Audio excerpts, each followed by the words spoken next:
Hi സുഹൃത്തുക്കളെ, VN ബ്ലോഗിൻ്റെ മറ്റൊരു പുതിയ വീഡിയോയിലേക്ക് എല്ലാവർക്കും സ്വാഗതം.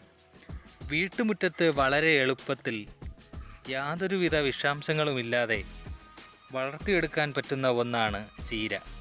അത് പച്ചച്ചീരയായാലും ചുവന്ന ചീരയായാലും ശരിയായ രീതിയിൽ പരിചരിച്ചാൽ നല്ല വിളവ് കിട്ടും. അതുപോലെ തന്നെയാണ് ചീര വിത്ത് പാകുന്നത്.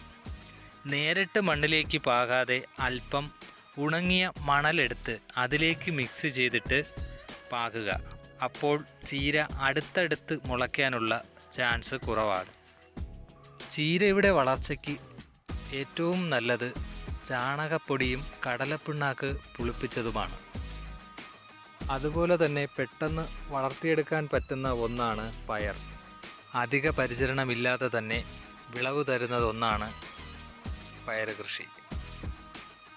പയർ വിത്തുകൾ നടുന്നതിന് മുമ്പ് 6 മണിക്കൂറെങ്കിലും വെള്ളത്തിൽ കുതിർത്ത് വയ്ക്കുന്നത് വിത്തുകൾ പെട്ടെന്ന് മുളയ്ക്കാൻ സഹായിക്കുന്നു.